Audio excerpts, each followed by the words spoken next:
Hello and welcome to the Cancer Education Series brought to you by MercyOne and Above and Beyond Cancer. I'm Chris Goodale, the Executive Director of Above and Beyond Cancer, and it's my pleasure to introduce our founder, Dr. Dick Deming, who will introduce our speakers for this evening. Dr. Deming? Chris, thank you so much. And it's my honor to introduce our speakers tonight. So we have two health promotion specialists from the American Lung Association, Kylie Mitchell and Kirsten Johnson. Kylie is from Des Moines. She went to East Des Moines High School, and then she got her degree at Grandview. She's been with the American Lung Association for about 7 months. Fun fact for Kylie, she also is a certified health coach and a personal trainer. So she can help us deal with all sorts of issues related to health and fitness. Next is Kirsten Johnson, and Kirsten is from Carlisle, went to high school in Carlisle, and then got her undergraduate degree at Central College in Pella. And fun fact is that Kirsten did AmeriCorps and did an AmeriCorps service in Montana, and she's been with the American Lung Association for about 5 months. We've asked them to speak to you today about e-cigarettes and alternate forms of tobacco and vaping, and you know, it really has become an epidemic. We were making a lot of progress with tobacco control over the past, I would say, 3 decades, but youth use of tobacco has really picked up with some of these alternative forms of tobacco. And I would say that as physicians, we're still trying to learn what it's all about. What does it look like? How does it work? What are the risks? What are the implications? And so I look forward to learning a lot tonight as well from Kylie and Kirsten. So I'll turn it over to both of you. Thanks. Thank you so much for those introductions, Dr. Deming. And thank you everyone for joining us tonight. Kirsten and I will be presenting on our vaping education presentation, e-cigarettes and epidemic. And so first, I would like to start off by telling you a little bit about who we are and what we do. The American Lung Association is the leading organization working to save lives by improving lung health and preventing lung disease through research, education, and advocacy. Our work is focused on 4 strategic imperatives: to defeat lung cancer, champion clean air for all, improve the quality of life for those with lung disease and their families, and create a tobacco-free future. And speaking of a tobacco-free future, we at the local American Lung Association in Iowa serve as a community partner for the Iowa Department of Public Health Division of Tobacco Use Prevention and Control. We serve Polk, Adair, Dallas, Jasper, Madison, Marshall, Union, and Warren counties. There is a community partner for every county in Iowa. And as partners, we work to achieve 4 goals from the CDC, which include prevent the initiation of tobacco use among youth, eliminate non-smokers' exposure to secondhand smoke, promote quitting among youth and adults, and eliminate tobacco-related disparities. So through our grant funding, we provide various tobacco cessation education, resources, and policy assistance free of charge in our service area. Some of our key initiatives include tobacco-free and nicotine-free work sites and childcare, smoke-free multi-unit housing, healthcare provider trainings, community outreach and education, and youth tobacco prevention programming. And so now I'd like to pass it off to Kirsten to really get us started and talk about what vaping is. Kirsten? Sure. Thank you, Kylie. Before I get too far into this, I just want to clarify that there are a lot of terms for e-cigarettes, vapes, jewels, e-cigs. I'll probably use a lot of them throughout the presentation, but they all mean the same thing. They mean e-cigarettes. So everything we know about e-cigarettes so far is so new. E-cigarettes didn't even make it to the United States until 2007.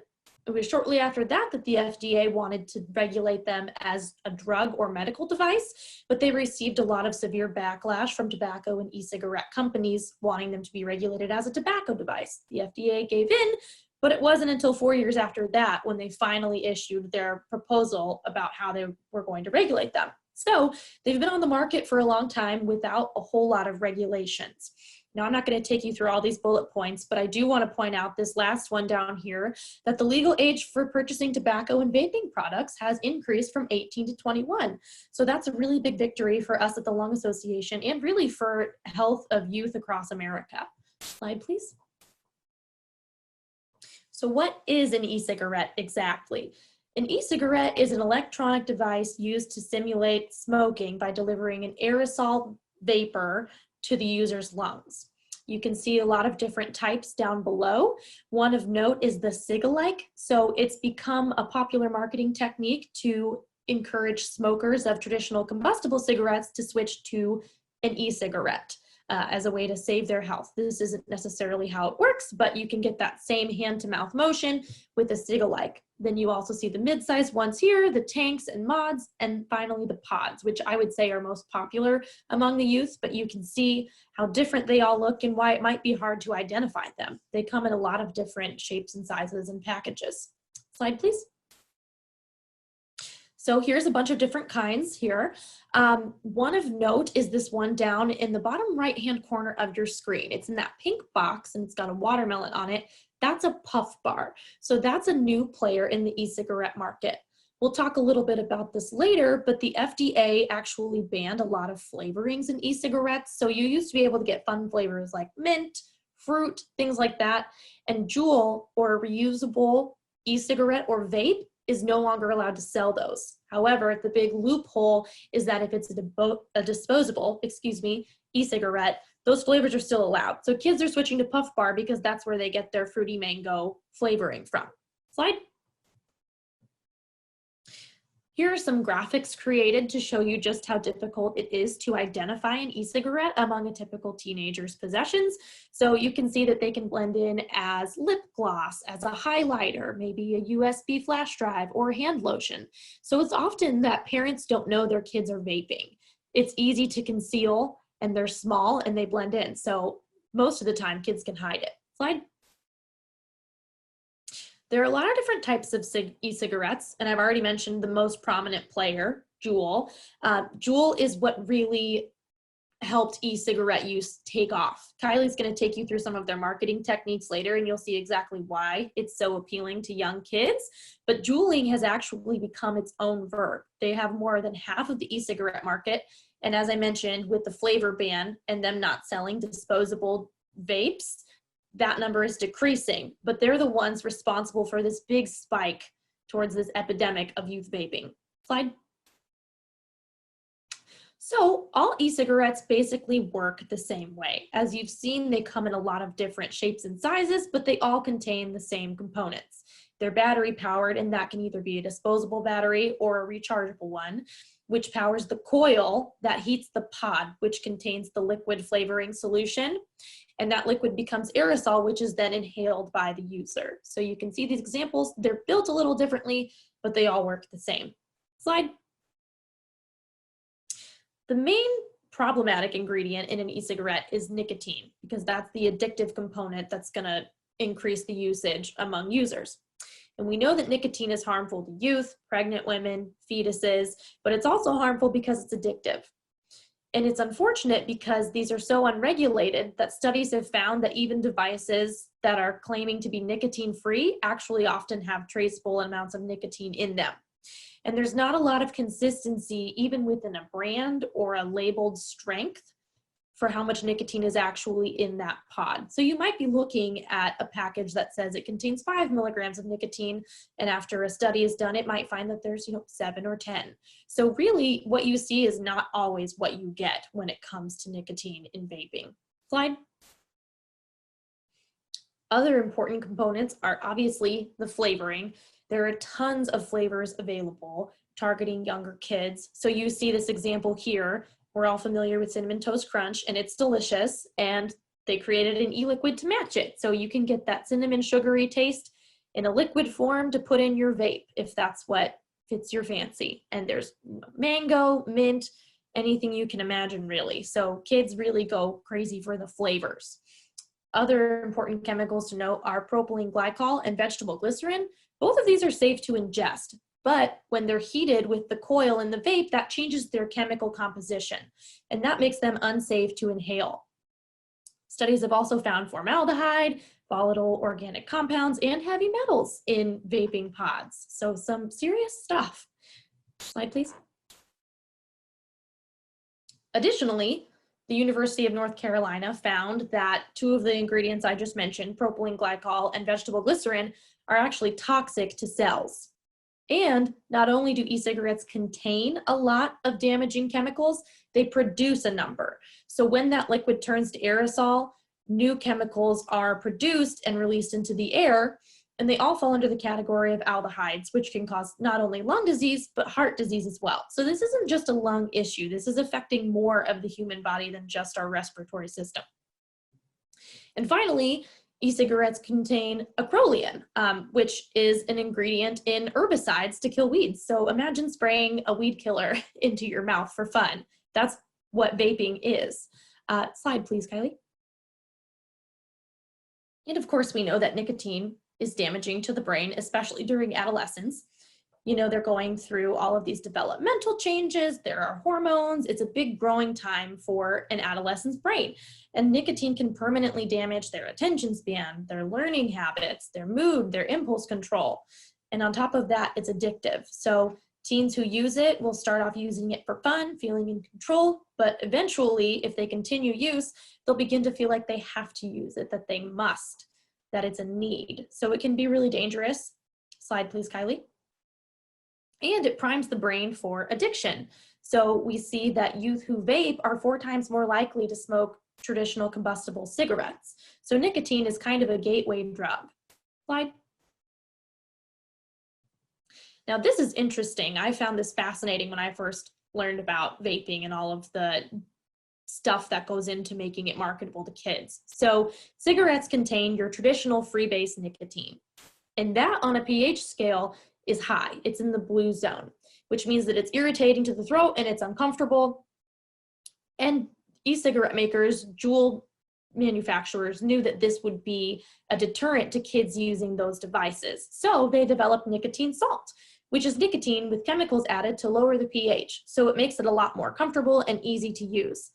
Now, right off the bat, you might think that this is a good thing, right? It might make it healthier. That's not actually the case, because this is making it easier for kids to consume larger amounts of Juul pods and more often. So really, it's making the epidemic and the addiction worse.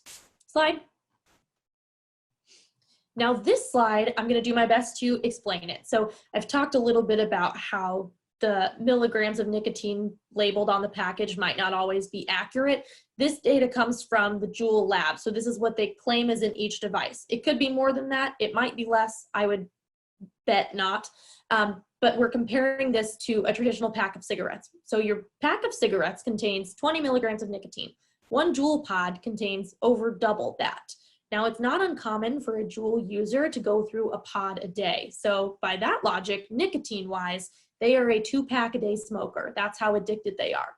And that number only increases as you go up to the fixed pod and the sworn pod. Slide, please. Another common trend is modifying e-cigarettes. So there's some status and trend involved in this vaping epidemic. And so if you go on YouTube, you can actually find videos of teens teaching their peers how to modify their vape so that it produces a bigger cloud of aerosol, or in more serious instances, how they can use marijuana with their vape. And there's a big relationship between youth who vape and youth who use marijuana. They're 3.5 times more likely to use marijuana if they are vaping. But using e-cigarettes to inhale cannabis can be really dangerous, and it is linked to lung illness. One of the ingredients often found in THC is vitamin E acetate, which was actually linked to the EVALI cases that we'll get to in a little bit. And we see this number of youth who vape marijuana growing. So in 2018, it was just 7%, and then it doubled in 1 year to 14%. So it's a growing problem. Slide, please. And of course, I wanted to touch on vaping and COVID.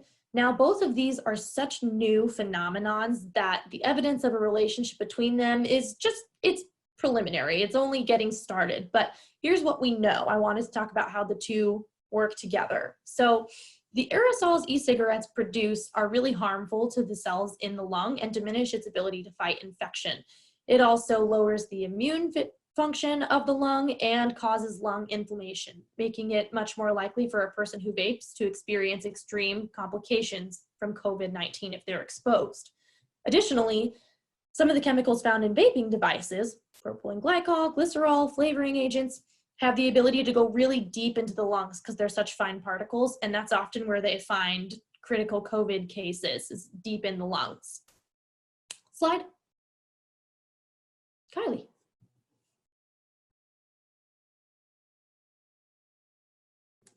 Should come off mute. Thank you so much, Kirsten, for going over what vaping is. And now I'd like to take us off into who uses e-cigarettes. Dr. Deming and Kirsten kind of gave us a little bit of a glimpse to let us know that youth are kind of our major users. But I will like to start us off by discussing some of our adult statistics that we have. So early release estimates from the National Health Interview Survey estimated that 3.7% of adults over the age of 18 are current e-cigarette users from the first quarter of 2020. So this is showing us a slow but gradual increase, in adults since 2018.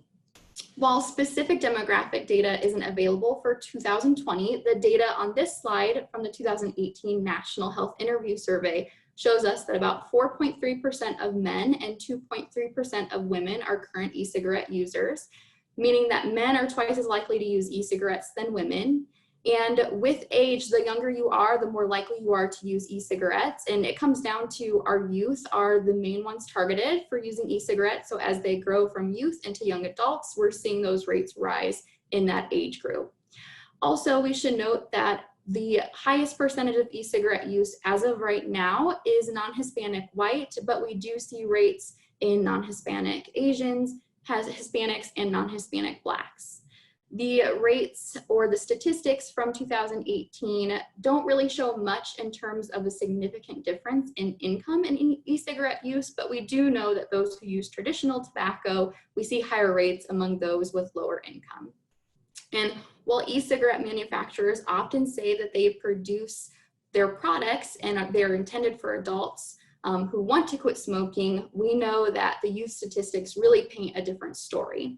So according to the 2020 National Youth Tobacco Survey, 24.3% of US youth were current e-cigarette users.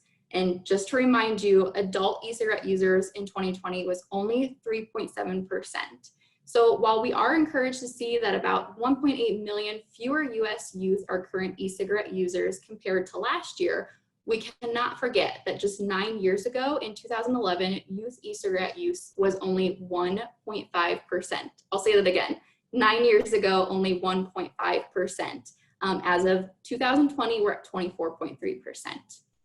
And as you can see, we still have about 3.6 million US youth still using e-cigarettes. So that means nearly 1 in every 5 high school students and 1 in every 20 middle school students are current e-cigarette users.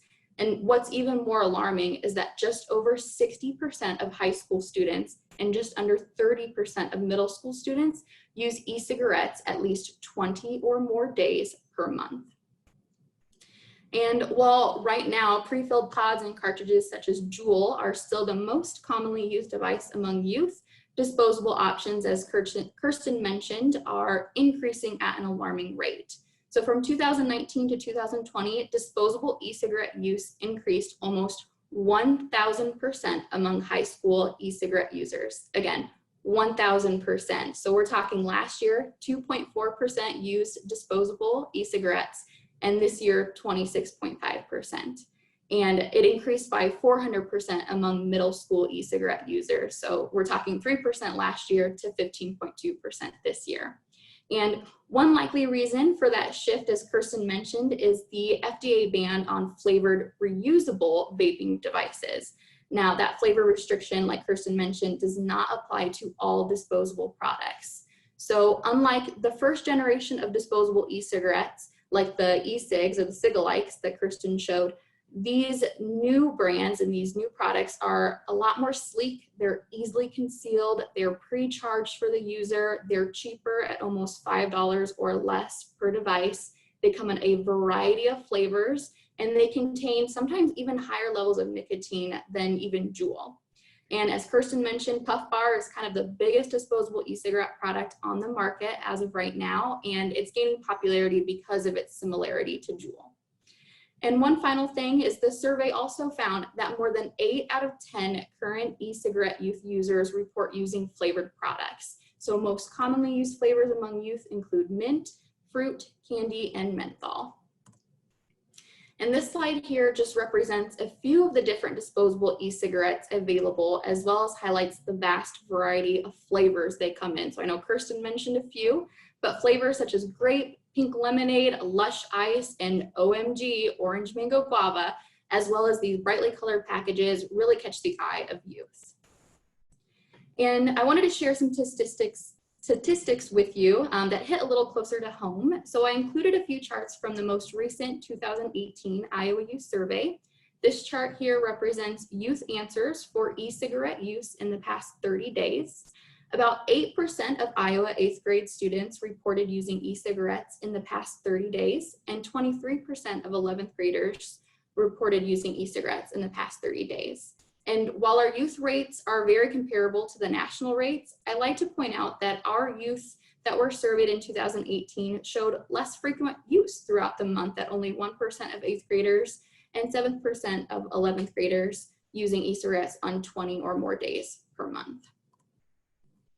This next chart from the 2018 Iowa Youth Survey represents youth answers for how old they were when they first used an e-cigarette. And an overwhelming number of youth in Iowa, at 25%, stated they first used an e-cigarette when they were 15 or 16 years old. You can see, though, that even kids as young as 8 years old are starting to use e-cigarettes. So while you might be wondering why youth rates are so high when e-cigarette companies claim their products are targeted for adults trying to quit, is really the advertising that they market to youth. According to the CDC in 2016, an estimated 4 in 5 US middle and high school students were exposed to e-cigarette advertisements from at least one source. And the biggest source of advertisement came from retail stores, but youth are exposed in so many ways, including ads on the internet, social media, from their favorite influencers, television, newspapers, and magazines, just to name a few. And this slide here shows you two different but very similar advertisements.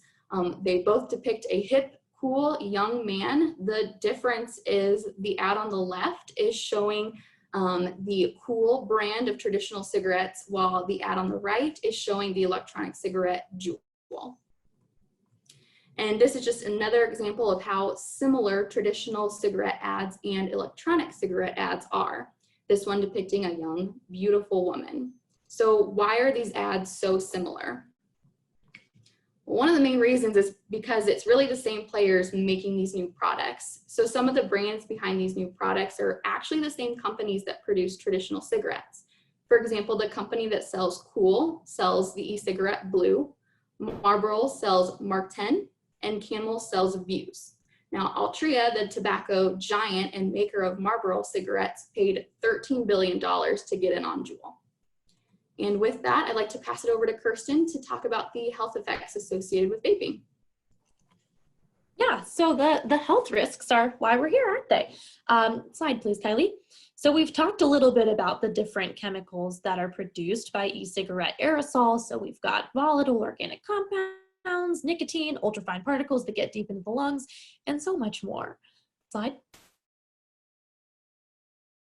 But something that we haven't touched on is the secondhand aerosol exposure. So aerosol exhaled contains a lot of harmful things like heavy metals and chemicals. So when you're at a restaurant or a bar and you smell that, random blueberry sweet scent, you're inhaling secondhand vape aerosol, essentially. And a common misconception, especially among parents who vape, is that it doesn't have a harmful impact on children. But that's not the case. Children are really vulnerable to this because their lungs are still developing. So this can be really harmful to them, much in the same way that traditional secondhand smoke can be. And this acceptance of vaping, especially indoors, like I mentioned, you can vape indoors. The Smoke Free Air Act doesn't prevent you from doing that. It's sort of bringing back the social acceptability of using tobacco products. Slide. Another phenomenon associated with vaping is popcorn lungs. So the name comes from an actual popcorn factory that was using diacetyl in their popcorn. Now, diacetyl is one of those chemicals that is safe to ingest, but when it's in the air or inhaled, it's dangerous. So when the popcorn manufacturers found out that a bunch of their employees were getting sick with symptoms like coughing, wheezing, shortness of breath, a lot of stuff that really mimics COPD, they eliminated diacetyl from their manufacturing process. Now, if only vaping companies would provide that same courtesy to their users. But popcorn lung causes a scarring in tiny air sacs in the lungs, and it thickens and narrows the airways, making it difficult to breathe. I couldn't find more recent data than this 2015 study, but it was found back then that more than 75% of flavored electronic e-cigarettes and refill liquids had diacetyl in them. Slide. So we can't really speak a whole lot on the certain long-term health impacts of vaping because this is so new. Like I said, it only got to the US in 2007. So we really aren't sure. People haven't been doing it long enough for us to know. But we do know that the short-term health impacts include irritation of the lungs, throat, and eyes, dry cough and dry mouth, likelihood of catching a cold or flu, so compromising of the immune system. And then it can also cause more severe things like vomiting, nausea, and chest pain. Now we think, or we expect the long-term effects to be pretty serious. So acrolein, that weed killer I mentioned earlier, causes irreversible lung damage, including COPD and other lung conditions. Diacetyl causes popcorn lung, formaldehyde is known to cause cancer, and propylene, glycol, and glycerol affects a couple different things. So I'm going to do my best to explain gene expression briefly. Basically, this involves altering the DNA. So the gene expression tells the DNA how to form cells, and when that's damaged, things can get bad. That's the basic. And then the circadian rhythm is, of course, your sleep cycle. Slide, please. So I mentioned EVALI earlier, and that is the name that health experts have given this lung injury disease that we've seen pop up recently, where people who are otherwise healthy, completely healthy, normal, are coming into the hospital with severe lung and breathing complications. Now, the common denominator in these cases is that they all have recently been vaping. And it hasn't been identified that there's one single component of an e-cigarette that's responsible for this. We expect it might be related to THC. I mentioned vitamin E acetate earlier, but no one knows for sure. And there's been almost 3,000 cases of this just in the last few years, and 64 deaths of these kids who, like I said, completely healthy otherwise, vape, and then they get these severe lung complications. And over 75% of them are under 35 years old. So this is affecting our youth mostly. Slide. And a little bit more about EVALI. So the patients who have been under these investigations have reported, pretty serious symptoms from gastrointestinal, nausea, vomiting, to the respiratory symptoms like we would expect, and then some kind of non-specific ones like fever, chills, weight loss. And the onset of these, there's really no rhyme or reason to it. Some of them come on in a matter of days, others sort of creep up over a few weeks. So there's a lot still to be discovered about this, but we do know that no one should be using e-cigarettes. That's one way to avoid this. Slide. So of course, the American Lung Association is incredibly concerned about this new threat to lung health. And Kylie is going to tell you a little bit about what we're doing to mitigate this issue. Thanks, Kirsten. So yes, we're going to talk about what is being done and what is available for you. So on September 1st, the American Lung Association launched our End the Youth Vaping Epidemic Initiative. The Lung Association will be using our model of education, advocacy, and research to address the epidemic. The Get Your Head Out of the Cloud Youth Vaping Awareness Campaign was created by the American Lung Association and the Ad Council to provide parents with a simple roadmap to address the dangers of vaping. The campaign offers free educational resources, including a conversation guide on our website, talkaboutvaping.org. And you should note, despite what Juul and e-cigarette companies want you to believe, switching to vaping is not quitting smoking. So e-cigarettes are still tobacco products, and the FDA has not approved any e-cigarette to be safe and effective in helping smokers quit. developing a quit plan with a healthcare provider that includes medications for adults, and coaching results in the highest rates of success in quitting smoking for good. The FDA has approved 7 medications shown to be effective for helping people quit smoking. These include nicotine replacement therapies such as gum, patches, nasal spray, inhaler, and lozenges, as well as non-nicotine replacement therapies such as bupropion and varenicline. The American Lung Association's Freedom from Smoking is our adult tobacco cessation program that has been around for over 35 years, and it's helped hundreds and thousands of Americans end their addiction to nicotine and begin new smoke-free lives. It is based on proven addiction and behavior change models. The program offers a structured, systematic approach to quitting, and its positive messaging emphasizes the benefits of better health. Freedom from Smoking is our in-person group support program ran by a trained facilitator, while our Freedom from Smoking Plus is the online version. We also have our helpline and tobacco quit line, which is free for anyone to call and speak with our experts at 1-800-LUNG-USA. The thing that we promote the most, as it's really close to home, is the Quit Line Iowa, which is the tobacco cessation program that is free and confidential for adults living in Iowa who want help quitting all forms of tobacco, including vaping. It was created and operated by National Jewish Health, and Quit Line has one of the highest success rates in the country and helps on average about 450 individuals every day from all over the US. Adults work with a specialized tobacco treatment coach who helps them prepare a quit plan, set a quit date, understand tobacco triggers, manage their cravings, and get back on track after relapses. And adults who participate receive 5 telephone coaching sessions. They may be eligible for free nicotine replacement therapies. They get a personalized welcome packet and educational materials, and they also get a suite of e-health services to supplement their phone coaching. Quitline Iowa reaches every community and offers tailored programming, including young adult, behavioral health, pregnancy and postpartum, as well as American Indian. And enrolling can be done calling 1-800-QUIT-NOW or by visiting quitlineiowa.org. The one that I'm most excited to share with you is the National Jewish Health My Life, My Quit, which is the youth tobacco cessation program, which is free and confidential for teens between the ages of 13 and 17 who want help quitting all forms of tobacco, including vaping. Teens also will work with a specialized tobacco treatment coach who helps them develop a quit plan, identify triggers for tobacco use, practice refusal skills, and obtain ongoing support for changing behaviors. And teens who participate receive 5 coaching sessions, either by phone call, text, or online chat. They do receive additional text messages with support to help them quit, as well as educational materials designed for them. And getting started is as easy as texting Start My Quit to 855-891-9989. And more information can be found at mylifemyquit.org. With that, I will turn it over to Kirsten for some final remarks. Thank you, Kylie. So we just have some key takeaways here. So e-cigarettes are not safe. No one should be using them. Nicotine is an addictive product that's found in pretty much all e-cigarette devices, whether they say it or not. And the tobacco industry is targeting young people to get them addicted and create a new generation of tobacco users. If you know someone who is vaping, direct them to My Life, My Quit, or Quitline via the avenues Kylie talked about just now. Fine.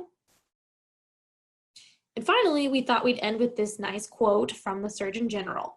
To achieve success, we must work together, aligning and coordinating efforts across borders and you know what? I don't think I read that right. Across both old and new partners at the national, state, and local levels, everyone can play an important role in protecting our nation's young people from the risks of e-cigarettes. Thank you.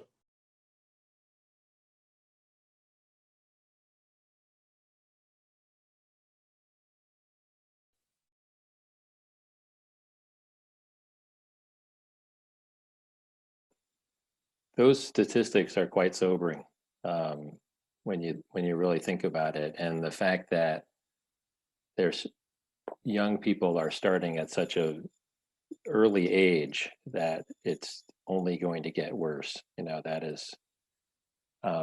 We at Above and Beyond Cancer, we're working in January. We're going to start a program called the Cold Turkey Challenge, which is focused on smaller communities in Iowa to put together a plan to quit smoking for about 20 of their residents. And it's going to be an interesting contest. But one of the things that I learned in all that was that most people in attempting to quit take 7 to 11 times to do so. And that often the people who have quit have made it clear that it's harder to quit smoking than it is to quit using cocaine or methamphetamines. So that's also staggering to me, but very interesting. So one of the questions I had, and anybody who has a question can use the Q&A at the bottom or the chat at the bottom of your screen to be able to ask any question you like. But what are some of the deterrents that have popped up? I know the flavoring, but it sounds like they sort of go around that a little bit. One has to be 21 to buy vaping products. Is that right? That has changed, right? But yet, yes, you're correct. But yet 23% of high school kids have said in that survey that they have vaped recently.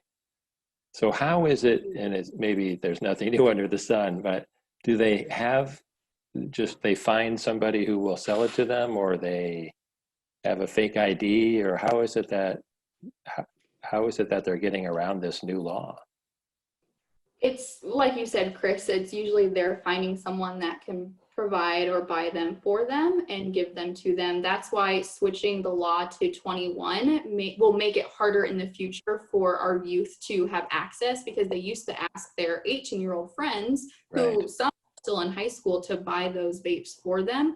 So with the Tobacco 21 law, it's going to help us in the future to hopefully diminish and decrease that youth rate. So that is a law that's a little bit to what. So that's not yet a little bit to what Kylie said. It is the law, yes. Okay. As years go on, we will see it get a little bit less frequent that we see youth still getting e-cigarettes or vapes from their friends that are of a little bit older age. So actually with COVID, there have been some surveys put out to youth and young adults who vape, and they have found that youth under the age of 18 are vaping less because their sources, these people that they're buying vapes from, have jacked up the prices or don't have as many available, and people who are over, or I guess 21, are vaping more because of the stress of COVID. So that's kind of the differential happening there, which I thought was really interesting. The other thought I had was, I know that Dr. Deming and I have both lobbied with the American Cancer Society on the state capitol to increase the cigarette tax. Are vaping products taxed at the same rate as cigarettes? Because I know that the higher the tax, the more of a deterrent it is for smokers. Has that been true of vaping products as well? Kirsten, do you have that information? I don't quite know that offhand. I don't have that in front of me, but that's a really interesting question. I would love to get back to you with that. Okay, yeah, that would be good. We can sure put that out there. Absolutely. Well, this has been really good. I don't see any other questions, but and I think we're attacking this, and I think the knowledge is so powerful. And it wasn't too long ago, a neighbor had a new neighbor move in behind them, and they asked what they did for a living, and they said, "Oh, we help people quit smoking." And they said, "Wow, how interesting. How do you do that?" And they said, "Well, we own a few vape shops." So this is exactly what you're talking about, that narrative out there that they're trying to push, that it helps people quit smoking. And you clearly illustrated the fact that that is absolutely not true. So that's I think where we have to start, is education. When I lived in Montana, there were radio ads all the time. Quit smoking, it's so bad for you, try vaping instead. And it was constant. And I mean, that was before I worked for the Lung Association. I almost believed it. Sure, I did some research and figured out that that's not the case, but people who don't do the work to check it out for themselves are very susceptible to that kind of marketing. Mm-hmm. Yeah, and parents as well might think, well, it's just, this is just something that kids do if they don't know the facts and figures. So good for you guys that you're out there spreading the not necessarily good news, but the accurate news as to what it is that's going on in the world. And it is frightening, just really, because it is so simple. And some of the things that, I'm in my mid 50s, and when my friends or high school associates, if they smoked, we knew it because you could smell it on them. And one of the things that doesn't happen in vaping is you can't smell it on people unless it's the fruity kinds of things, I guess. But and there's no ashes and all those things that sort of were telltale signs of, if your high school kid's car ashtray was full of ashes, you had a sense that maybe they were smoking. But in this case, it just isn't true. And and they're not going to set off a smoke alarm if they do it in the bathroom. It's right, easily hidden. To hide. And I don't know what the word is, but the fact that the companies make it so that they look like highlighters or they look like things that would otherwise, cell phone battery chargers or these kinds of things that, they're just playing right into it. It's a shame. It really is. Ordinary objects you find every day, which makes it very challenging for parents and educators, anyone really that works with youth, to be able to identify that they are actually using vaping products and potentially becoming addicted to nicotine. So that's why it's very important to spread the message about vaping is very harmful, and educating people on what they look like and how to detect them and where they can get help for those youth that are addicted. Mm-hmm. Well, just fascinating. And now we're all empowered to go out and change the narrative, which I think is the best place to start.